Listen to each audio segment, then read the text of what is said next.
On va aller rapidement au verset 9. Voici donc comment vous devez prier. Notre Père qui est aux cieux, que ton nom soit sanctifié, que ton règne vienne, que ta volonté soit faite sur la terre comme au ciel.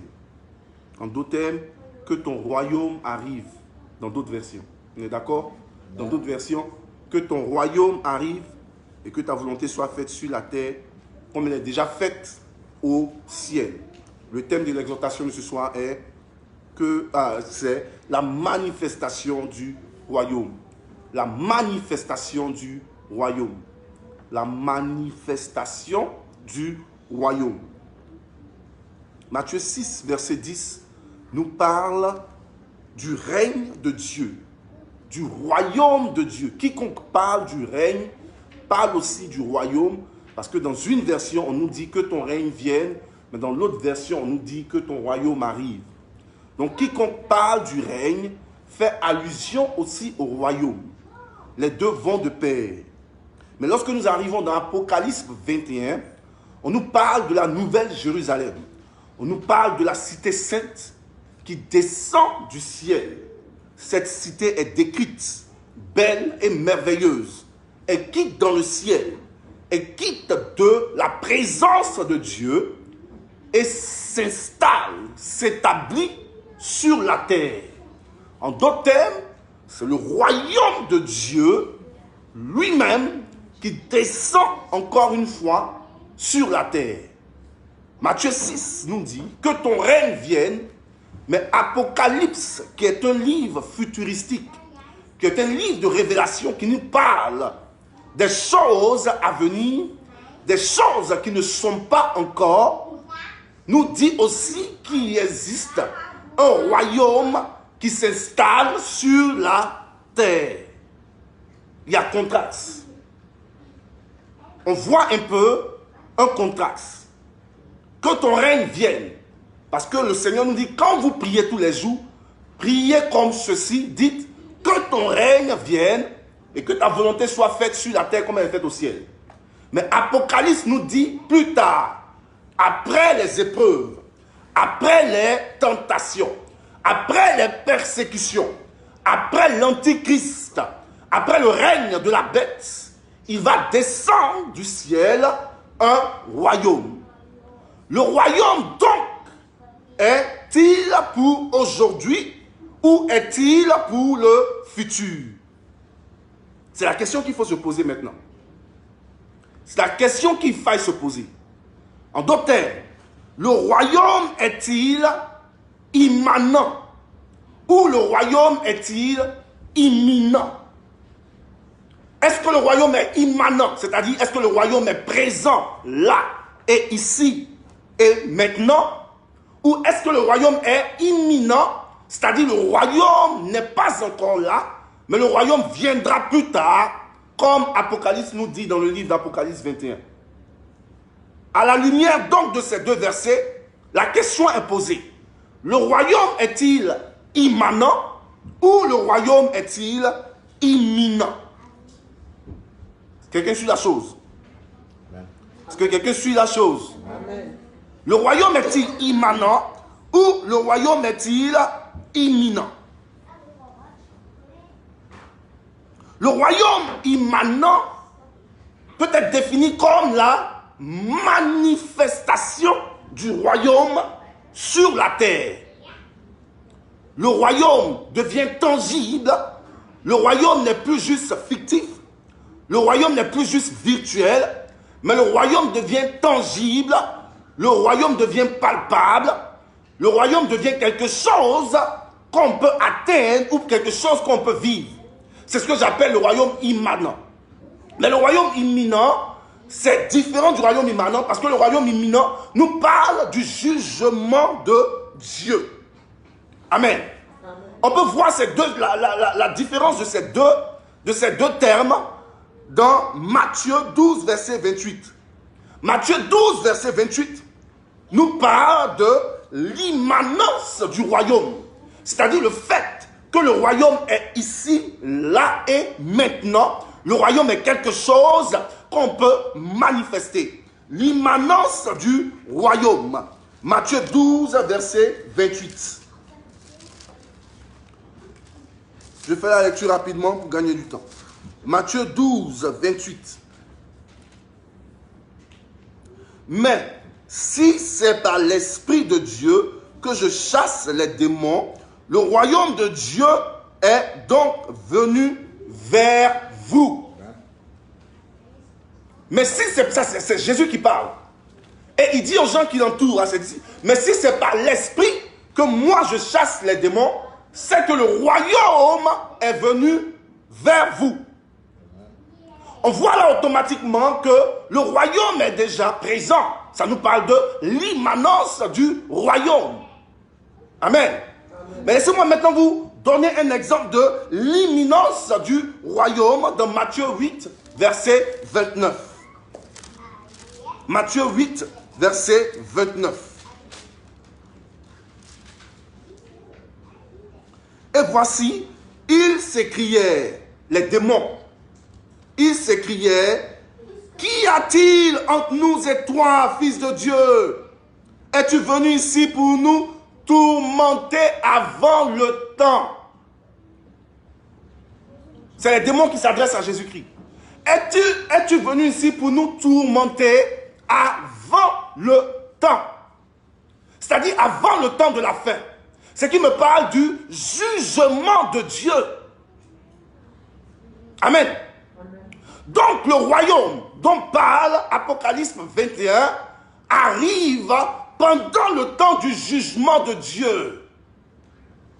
Il y a un temps où Dieu juge la terre, où Dieu juge les nations, et même les démons nous donnent la révélation de ce temps, nous disent, c'est quoi Jésus-Christ? Pourquoi tu viens nous tourmenter avant le temps établi? C'est-à-dire, il y a un temps où les démons seront jugés, les anges seront aussi jugés, les hommes seront jugés. Et les démons le signifient à Jésus, pourquoi tu viens nous tourmenter avant que ce temps n'arrive? Ce temps n'est pas encore arrivé. Ce temps est imminent. Le jugement est imminent, mais il n'est pas encore là. La différence est donc établie. L'immanence du royaume est la manifestation du ciel sur la terre. L'immanence du royaume est ce qui se passe dans les lieux mystiques, dans les lieux invisibles, qui est reproduit sur la terre. Le royaume est ici, là et maintenant. Et l'imminence du royaume nous parle du jugement de cette Jérusalem qui descend, mais qui descend pendant les moments de jugement. L'imminence du royaume. Quelqu'un me dit Amen. Amen. Et le problème avec le chrétien d'aujourd'hui, je me posais la question pendant toute la semaine, parce qu'au cours de la semaine, je partageais avec vous le peuple de Dieu, pourquoi nous ne manifestons pas le royaume? Pourquoi nous les chrétiens, on ne fait que parler, parler, parler? Le Seigneur se révèle à nous, le Seigneur nous donne toutes sortes de messages, en l'occurrence pour la communauté à laquelle j'appartiens. Le Seigneur a fait de cette communauté une communauté assise sur la foi. Nous venons de terminer la lecture de la Bible, de Genèse à Apocalypse. Le Seigneur aujourd'hui utilise chaque chrétien de cette communauté de façon puissante. Chacun n'a pas besoin d'attendre que le pasteur arrive de la Côte d'Ivoire ou que le pasteur arrive d'ailleurs pour nous donner un message. Dieu parle à chacun de nous et chacun de nous peut enseigner la parole de Dieu parce que nous sommes des chrétiens solides, nous sommes des chrétiens matures. Mais qu'est-ce que nous faisons de toutes ces paroles que le Seigneur dépose en nous? On a fait des débats où on parle d'Enoch, on parle des grands hommes de la Bible, de Moïse, qui rentrent dans un monde spirituel et qui ressortent de ce monde. On parle des choses qui se passent dans le ciel. On parle des saints qui sont dans le ciel, devant le trône. On parle du fait que nous, chrétiens, pouvons entrer en Christ pour avoir une relation profonde, intense ou intime avec le Christ. On parle de toutes ces choses, mais qu'est-ce qu'il en est de ces choses? La question est, est-ce que nous manifestons ces choses? Nous ne manifestons pas le royaume aujourd'hui, comme au temps des apôtres, comme au temps des prophètes. Des gens qui font descendre le feu du ciel. Des gens qui parlent au ciel, et le ciel devient comme de l'airain, et il ne pleut pas sur la terre pendant 3 ans et demi. Des gens qui parlent au soleil et le soleil s'arrête dans sa course. Des gens qui parlent à la mer et la mer s'ouvre en deux. Des gens qui parlent à une roche et la roche ouvre sa bouche et vomit de l'eau. Des gens qui guérissent des malades avec la sueur qui est sur leur tissu. Des gens qui guérissent des malades avec leur ombre. Des gens qu'on empoisonne comme les Paul et qui ne meurent pas. Des gens qu'on essaie de tuer à plusieurs reprises comme Jean et qu'on n'arrive pas à tuer. Mais qu'est-ce que ces gens ont de différent de nous, qui sont des hommes aussi comme eux? Ces gens manifestent le royaume parce que pour ces personnes, le royaume n'est pas imminent, mais le royaume est immanent. C'est-à-dire le royaume est là maintenant. Pour nous aujourd'hui, lorsqu'on parle du royaume, on voit quelque chose de futuristique. On voit que quand on parle du royaume, Jésus va revenir bientôt, son royaume va descendre sur la terre, il va régner sur la terre pour 1000 ans, ainsi de suite. On voit cela comme quelque chose du futur. Mais laisse-moi te dire ce soir que tu peux toi aussi avoir accès au royaume et manifester le royaume sur la terre. Le bon Dieu dit quoi à Jésus? Lorsque tu retournes vers ton Père, souviens-toi de moi. Qu'est-ce que Jésus lui dit? Aujourd'hui même, tu iras avec moi où? Au paradis. Ce n'est pas une question de dans 2000 ans. Ce n'est pas une question de oh, mon esprit sera enlevé, mon âme va planer dans le ciel, je serai vêtu d'un fêlin, comme on chante. On voit ça un peu comme un film. Je veux que tu voies cela comme quelque chose de palpable, comme quelque chose que tu peux vivre aujourd'hui. Aujourd'hui même, tu iras avec moi au paradis. Aujourd'hui même, tu peux rentrer dans le ciel et parler avec le Christ. Aujourd'hui même, tu peux avoir accès à la création. Tu peux avoir accès à l'éternité. Aujourd'hui même, tu peux manifester le royaume sur la terre. Ce n'est pas quelque chose qui est réservé seulement au Moïse, au Élie. Ce n'est pas quelque chose qui est réservé seulement à Apocalypse. C'est quelque chose que toi-même, tu peux vivre aujourd'hui même. La manifestation du royaume sur la terre. Arrêtons de parler du fait que le royaume, que ton règne vienne, mais manifestons-le. Quelqu'un est d'accord avec moi? Je veux que ma communauté arrive à cette étape. C'est à là que Dieu veut nous envoyer. Et c'est ce que je sens très fortement dans mon esprit. Il y a eu un moment où j'ai dit aux gens que le Seigneur veut que nous soyons versés dans sa parole. Et aujourd'hui, nous sommes tous d'accord que tu prends une personne et tu lui dis, explique-moi ce verset biblique. Cette personne sera capable de t'expliquer parce que le Seigneur nous a remplis, nous a équipés. Mais qu'est-ce que nous faisons de toutes ces choses? Alors qu'il y a des malades qui meurent, alors qu'il y a des malades qui meurent, alors qu'il y a des guerres dans les nations, alors que la famine ravage, qu'est-ce que nous faisons de la parole que le Seigneur dépose dans nos entrailles? Nous ne manifestons pas cette parole.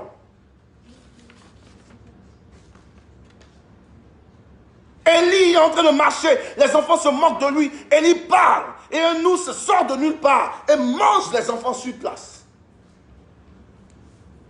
Cela me parle de la manifestation du royaume, où le royaume devient tangible, où le royaume devient palpable, le royaume devient immanent. Aujourd'hui même, quelqu'un me dit aujourd'hui même. Aujourd'hui même. Pas dans 2000 ans, frère. Plus jamais ça. Ne pensons pas au fait que non, je peux prier pour quelqu'un, mais c'est après. Je peux faire ce miracle, mais quand Jésus sera là. Non, aujourd'hui même. Toi aussi, tu es capable de le faire. Aujourd'hui même. Ah, le Seigneur va nous dire, aujourd'hui même tu es capable de le faire. Ah, je ne suis qu'un enfant, comme Jérémie l'a dit, dans Jérémie 1. Je suis encore jeune. Non, je ne connais pas la parole. Oh non, non, là, je ne peux pas le faire. Mais le Seigneur te dit ce soir, peuple de Dieu, aujourd'hui même, toi aussi, tu as déjà accès au royaume. Mais tu dois maintenant manifester le royaume sur la terre. Tu ne peux pas manifester quelque chose que tu ne connais pas. tu ne peux pas manifester quelque chose que tu n'as jamais vu. C'est une réalité. Donc la question maintenant revient à nous poser, qu'est-ce que le royaume? Parce qu'une chose est de parler du royaume, une chose est de prier que ton règne vienne, que ton royaume arrive. Mais on ne sait pas au fait de quoi il s'agit. On reste dans le plan littéraire de la chose ou littéral de la chose, mais ce côté pratique n'est jamais expérimenté. Et on ne peut pas manifester le royaume si nous-mêmes, on ne sait même pas de quoi il s'agit, on n'a aucune notion du royaume. Aujourd'hui, je vais établir les fondements de la chose et parler du royaume. Qu'est-ce que c'est que le royaume? Plus tard, on parlera des lois, des règles, des protocoles du royaume. Mais aujourd'hui, le Seigneur veut garder la chose simple. Il te dit, manifeste le royaume. Ce n'est pas un truc de 1000 ans, ce n'est pas un truc de demain, c'est un truc d'aujourd'hui même. Tu rentres en Christ, tu ressors et tu manifestes ce que tu vois en Christ sur la terre. Mais comment tu vas manifester? Le Seigneur te donne maintenant la notion du royaume. Le royaume, c'est quoi? Le royaume, c'est Éden. Le royaume, c'est Éden. La parole de Dieu crée le ciel. Il s'assoit et dit c'est bon. La parole de Dieu dit Dieu crée la terre. Il regarde, il dit c'est bon. Dieu crée la mer, il dit c'est bon. Dieu crée ceci, il dit c'est très bon. C'est cette sphère dans Éden où tout est parfait. Où l'imperfection n'existe pas. Où le ciel et la terre, la création et la créature, les animaux, tout est en symbiose avec la créature et le créateur. C'est cette sphère où la maladie n'existe pas.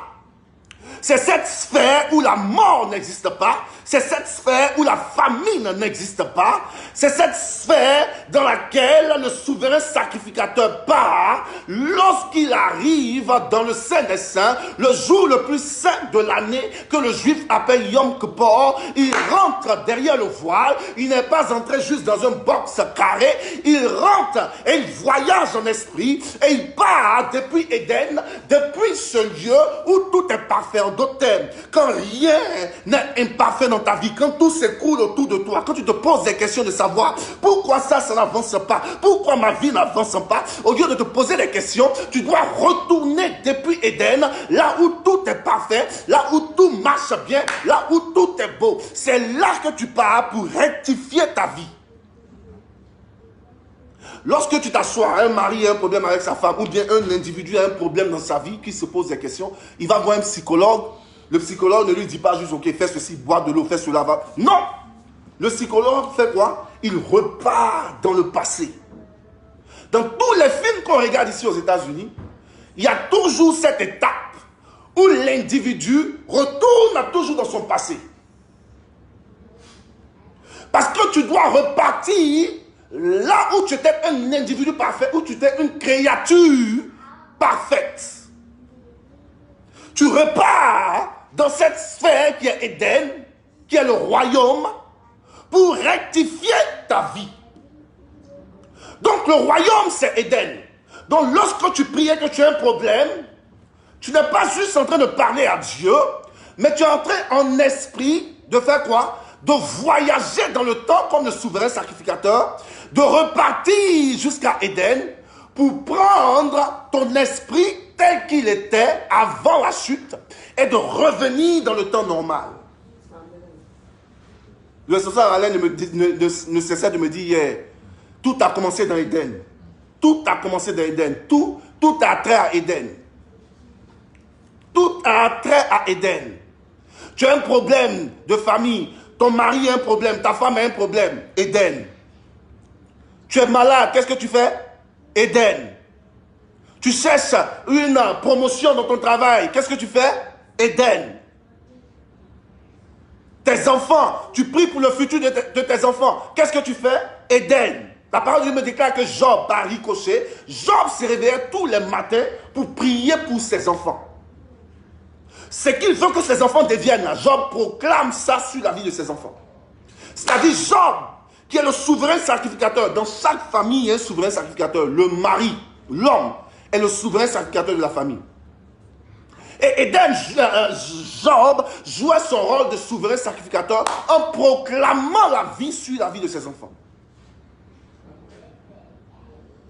Amen. Je veux construire la vie de quelqu'un ce soir. Je veux construire la vie de quelqu'un ce soir. Le diable veut te faire croire que tu es encore un enfant. Le diable veut te faire croire que tu n'es pas encore mature spirituellement. Le diable veut te faire croire que tu es faible, que tu es un pécheur. Mais laisse-moi te dire ce soir que Dieu te donne accès à son royaume parce que tu as déjà accès à Éden. Dis dans ta bouche, tout part d'Éden. Le royaume, c'est aussi la présence de Dieu. Le royaume est aussi la présence de Dieu. Le royaume n'est pas juste quelque chose, un building, quelque chose avec des villes, avec des maisons, des cases, comme on voit dans notre jargon coutumier. C'est pas cela seulement le royaume, comme Apocalypse le définit comme une ville qui descend du ciel. Le royaume va au-delà d'une situation géographique. Le royaume est aussi un homme, ou en d'autres termes, le royaume est un esprit. Le royaume est Jésus-Christ de Nazareth. Raison pour laquelle nous devons entrer en Christ. Raison pour laquelle on nous appelle des chrétiens, des frères et des sœurs en Christ. Parce que lorsque tu es en Christ, tu es aussi dans le royaume. Il est important d'avoir cette notion gravée dans notre tête. Tu n'as pas besoin de courir ailleurs pour chercher le royaume. Les gens voyagent dans le temps pour dire on va habiter dans Mars. On fait toutes sortes de choses pour essayer de voir le futur. Non, tout est déjà en toi.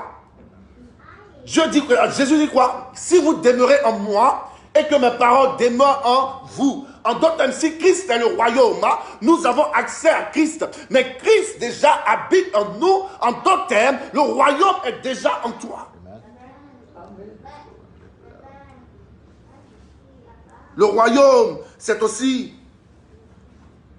le souverain sacrificateur qui part dans le sein des saints. Comme je viens de le dire, le royaume, ce n'est pas juste un lieu ou une ville, mais le royaume, c'est une sphère.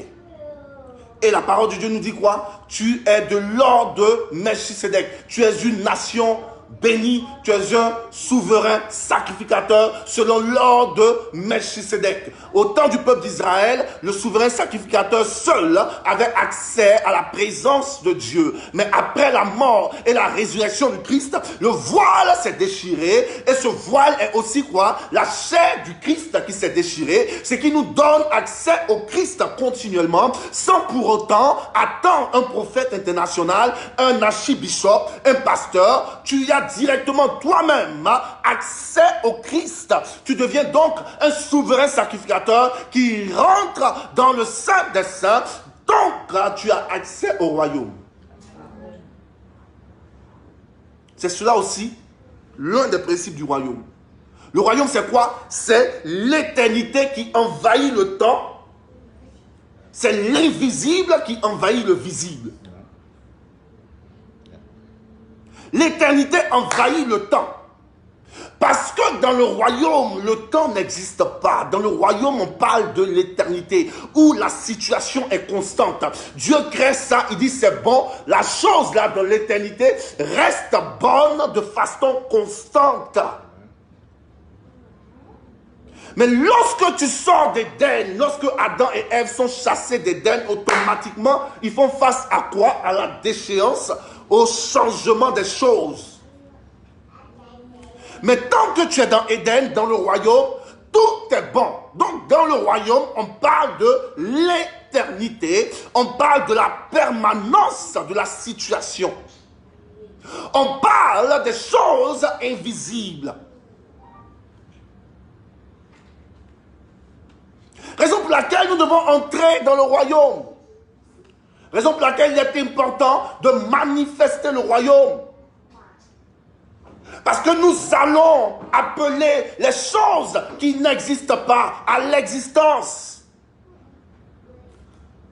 J'ai noté ce petit enseignement du responsable Alain qui me disait que lorsque Jésus dit aux gens, jetez vos filets là-bas dans cette eau, c'est pas parce qu'il y avait des poissons, c'est pas parce qu'il a vu des poissons là-bas et Jésus lui a dit, jetez le filet. Il n'y avait pas de poissons déjà. Les gens lui ont dit, il n'y a pas de poissons.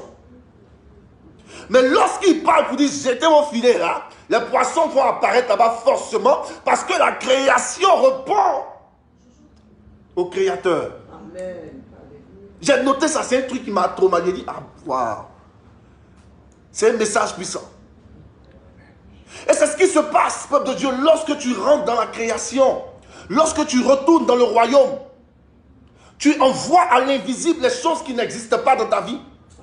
Pour ceux qui ont des business, pour ceux qui vont devenir des grands CEO demain comme les Lawrence, on te dit non, quelque chose là, ça ne marche pas. Non, ta compagnie va faire faillite. Tu dis, ah, c'est impossible. Tu dis, donnez-moi une seconde. Qu'est-ce que tu vas faire? Tu ne vas pas appeler le président, tu ne vas pas appeler ton père ou ta mère. Tu vas où? Dans le royaume. Parce que c'est dans le royaume qu'il y a toutes les ressources. Ce n'est pas dans un homme. Tu pars dans le royaume et tu vas prendre ce qui n'existe pas dans ta compagnie là. Tu vas chercher ça dans le royaume. Parce que le royaume, c'est lorsque l'invisible embrasse le visible. C'est lorsque les choses qui n'existent pas existent sur la terre. Que ton règne vienne, et quoi? Que ta volonté soit faite sur la terre comme elle est déjà faite dans le royaume. Ici, la chose n'est pas encore faite. La chose a déjà pris forme dans le royaume. Ta délivrance alors que tu es malade, ta délivrance existe déjà dans le royaume. Ta promotion alors que tu cherches une promotion sur la terre n'existe pas encore, mais dans le royaume, elle existe déjà. Ton mariage, ta délivrance, ta restauration, qui n'existe pas encore sur la terre, existe déjà dans le royaume. Amen. Amen. Et cette femme qui avait sa fille qui devait accoucher, je vous rends toujours ce témoignage. Sa fille perdait le sang, arrivait à un certain moment. Et elle dit, sa fille l'appelle pour dire, maman, je perds le sang, je peux pas, je perds le sang. Et elle dit, ok, reste tranquille, calme-toi. Et elle dit, je fais appel au royaume, je pars dans le royaume, et j'envoie ma fille dans le royaume. Et je dépose ma fille dans Éden sur la table d'opération, et je lis les organes qui permettent l'écoulement de sang. Amen. Il n'y a pas eu de démons, il n'y a pas eu de chasser démons, esprit de sorcellerie, tu es vaincu, démons ancestrales. Non! Une prière simple. Elle a dit Amen. Automatiquement, le sang s'est arrêté. Qu'est-ce qu'elle a fait? Elle a dit quoi? Je lis les organes qui permettent l'écoulement du sang. Souvenez-vous. Plus tard, la grossesse fait 10 mois. Il n'y a même pas de signe d'accouchement. Il n'y a même pas de remuement dans le ventre. Non! Pourquoi? Quelqu'un peut me dire pourquoi? Parce qu'on a lié les organes. Il y a une femme qui s'est tenue dans le royaume et qui envoyait le royaume sur la terre. Raison pour laquelle Dieu a dit à Job, connais-tu les lois du ciel? Et il a dit quoi? Appliques-tu leur pouvoir sur la terre? C'est ça le royaume. Tu appliques les lois du ciel là sur la terre. Il n'y a pas de grossesse, il n'y a pas d'accouchement. 10 mois. Et pendant qu'elle est en train de prier maintenant pour sa fille, elle prend des moments de jeûne parce que 10 mois, still carrying, il n'y a pas d'accouchement. Elle prie, le Seigneur lui dit doucement, hey, tu as lié les organes là. Il n'y a pas d'accouchement. Tu dois maintenant les délier pour qu'il y ait accouchement. Et elle habite même dans la même ville que sa fille, mais elle ne va même pas voir sa fille. Tout se passe au téléphone. Elle prend le téléphone. Elle dit, ferme tes yeux où tu es, on prie. Je délie les organes que j'avais liés les années. Pendant qu'elle est en train de prier, qu'elle a dit je délie là, automatiquement la fille rentre en travail. Et la fille va accoucher. C'est des principes simples. On n'a pas besoin de rentrer dans 50 jours de jeûne, de dire oh les 7 tresses de Samson, on va te révéler les 5 erreurs de Dieu. Ça n'a rien à voir avec toutes ces choses. Ce sont des principes simples, peuple de Dieu. Tu rentres dans le royaume, tu n'as pas besoin même de prier, fais un livre de prière. Une phrase simple. Simple. Et le royaume s'applique sur la terre. Mon dernier point. Manifester le royaume, c'est vivre le royaume sur la terre. Mais comment tu vis le royaume sur la terre? C'est que tu as une vision déjà du royaume. N'est-ce pas? Donc, manifester le royaume, c'est aussi avoir une vision du royaume. Tu vois le royaume. Jésus dit ça à ses disciples. Je prie que vous ayez la révélation, que vous ayez l'image que moi je suis, avant même que le monde en était, que vous me voyez dans ma gloire initiale. C'est cela, manifester le royaume, c'est avoir cette vision de gloire. Tu ne pourras manifester que quelque chose que tu vois ou que tu connais. Cette chose est tangible dans ton esprit et tu manifestes cette chose. La parole de Dieu me déclare que la foi vient de ce qu'on entend, mais ce qu'on entend vient de la parole de Dieu. En d'autres termes, c'est quelque chose au fait d'un peu fictif. C'est quelque chose qui commence de rien. La foi, la parole de Dieu te donne des versets bibliques. La parole de Dieu te dit que tu seras guéri de ta maladie. Rien ne prouve. Il n'y a pas de preuve, il n'y a pas de docteur en face de toi. Mais tu visualises la chose dans ton esprit. Est-ce que je parle à quelqu'un ce soir? Amen. Tu as une vision de la guérison. Tu visualises cela et automatiquement cette chose prend forme. La visualisation de la gloire.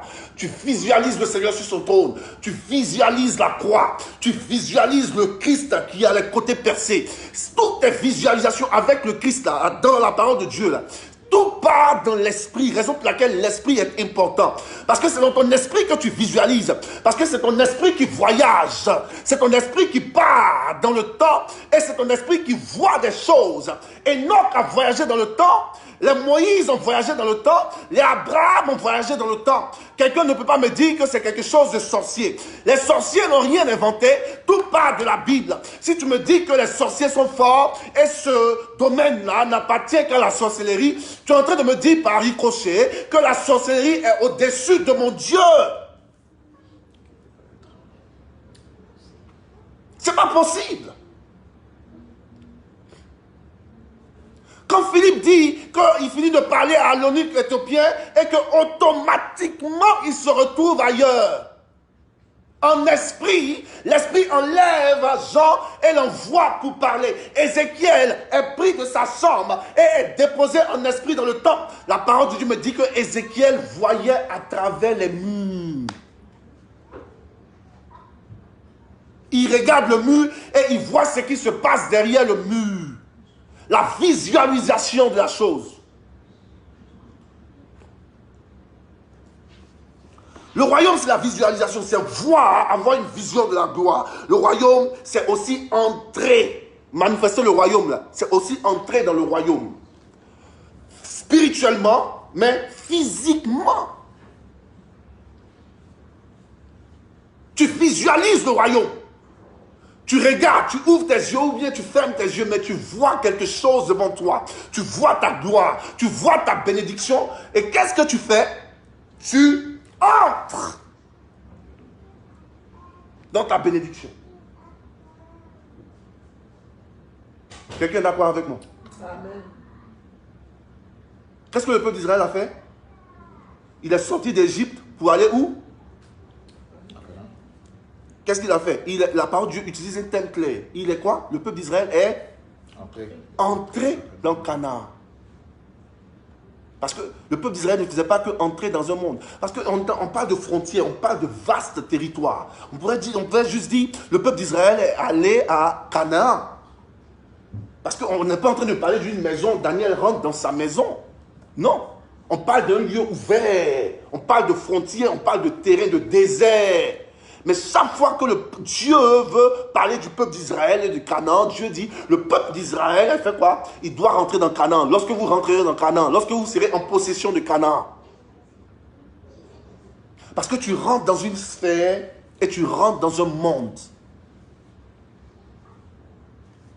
Manifester le royaume, c'est matérialiser et représenter le royaume.